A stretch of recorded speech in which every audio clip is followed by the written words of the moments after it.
Alors, dans cette vidéo, nous allons travailler sur les produits scalaires dans l'espace. Donc, petit rappel déjà avant de commencer sur ce qu'on appelait la projection orthogonale. Vous avez dû voir ça l'année dernière. Projection orthogonale, je vous ai fait un petit schéma. On a travaillé dans le plan où du coup on pouvait projeter un vecteur sur un autre orthogonalement, c'est-à-dire perpendiculairement.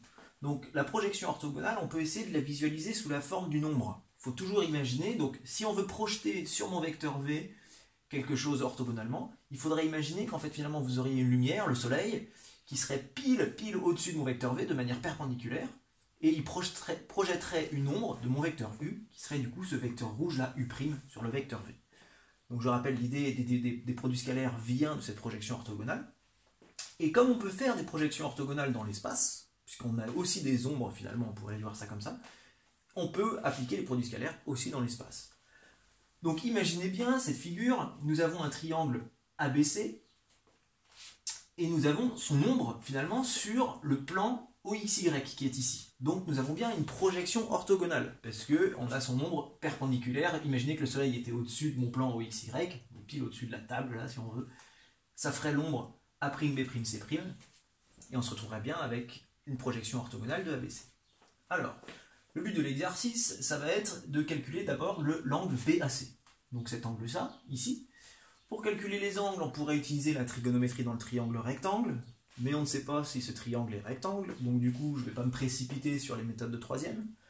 On va essayer de se rappeler quelles sont les méthodes que nous avions en première. Une première méthode que je ne vais pas développer ici, mais je l'explique rapidement pour ceux que ça intéresserait, c'est d'utiliser le théorème d'Al-Kashi. Je rappelle, le théorème d'Al-Kashi, c'est une émancipation du théorème de Pythagore dans les triangles qui sont non rectangles. On peut aussi appliquer Al-Kashi dans un triangle rectangle, mais ça devient Pythagore, puisque le cosinus d'un angle droit est égal à 0. Donc si on appliquait Al-Kashi, on aurait besoin de BC au carré, de AB au carré et de AC au carré, c'est-à-dire de toutes mes longueurs, moins 2 fois AB fois AC, donc c'est encore ces longueurs-là, elles ne sont pas au carré, fois le cosinus de l'angle ABAC, c'est-à-dire de l'angle qui m'intéresse. Donc en fait, j'aurais juste besoin de toutes mes longueurs, je connais les coordonnées de mes points, donc il n'y a pas de problème. J'aurais pu très bien utiliser Al-Kashi, puisque je remplace toutes mes longueurs par ce que je connais, et j'aurais trouvé le cosinus de mon angle. Mais moi, j'aimerais bien qu'on travaille sur les produits scalaires. Une autre méthode que vous utilisiez l'année dernière, c'était les multiples définitions du produit scalaire. Alors, les deux définitions, si on a vraiment deux à retenir parmi les trois, c'est ces deux-là. C'est celles qu'on utilise le plus souvent. Nous avons la définition analytique, qui utilise les coordonnées des points.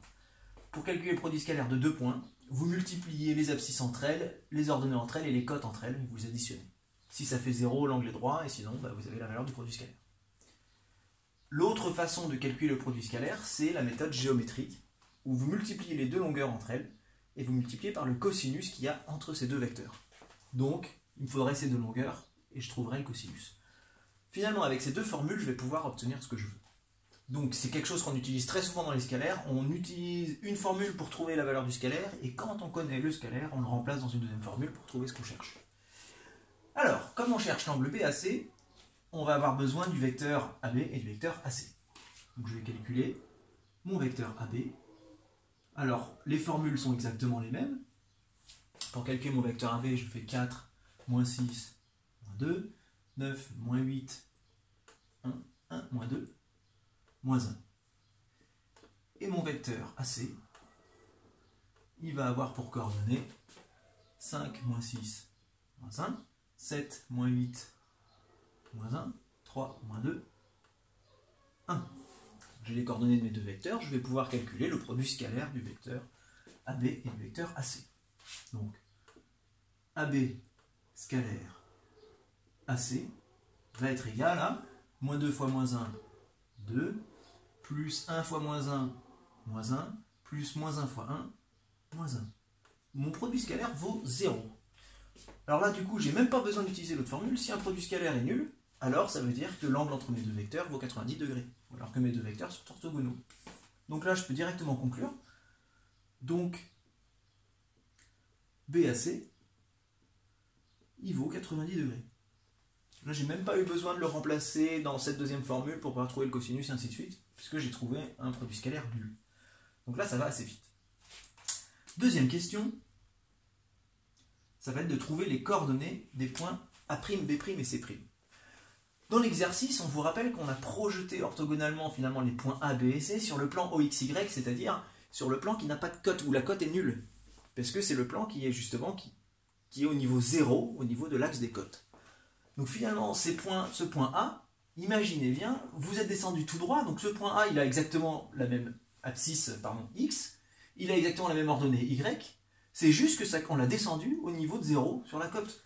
Pareil pour le point B' et pour le point C'.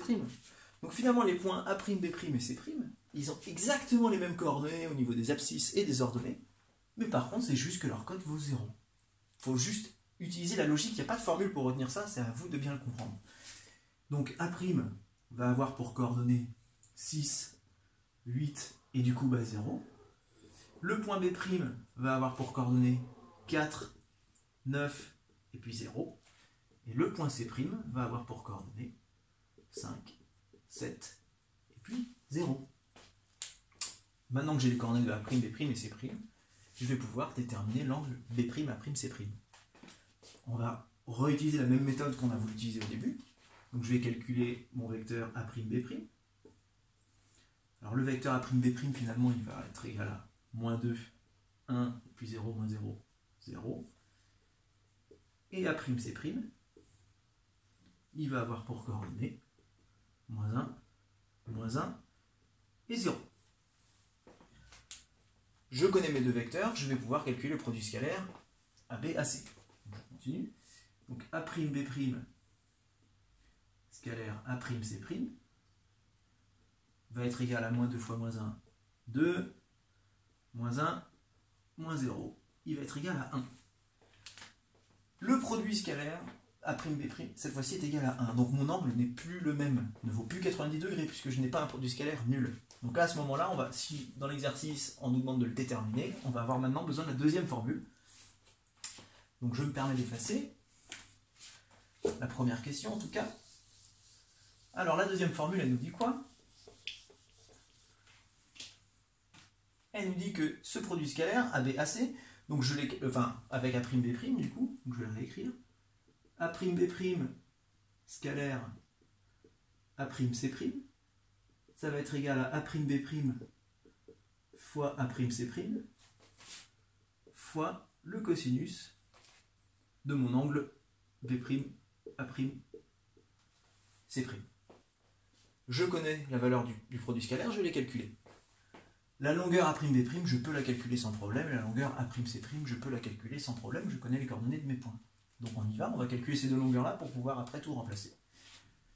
Donc la longueur A'B', on utilise la formule de la racine des coordonnées au carré des vecteurs, ça ira plus vite. Donc comme je connais A'B', ça va être la racine de -2 au carré, ça fait 4, plus 1 au carré, donc 5.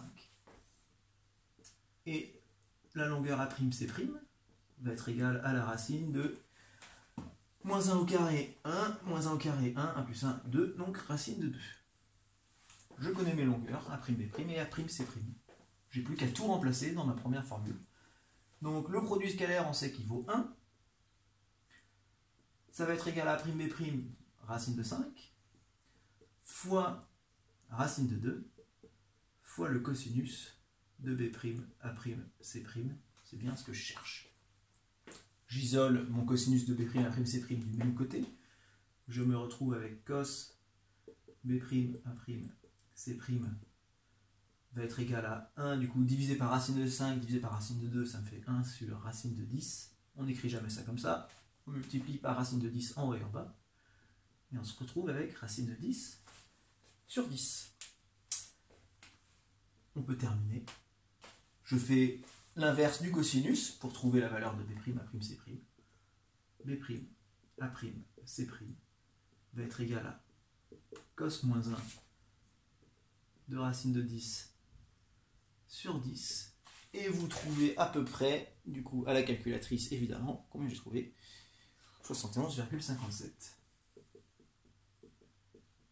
degrés.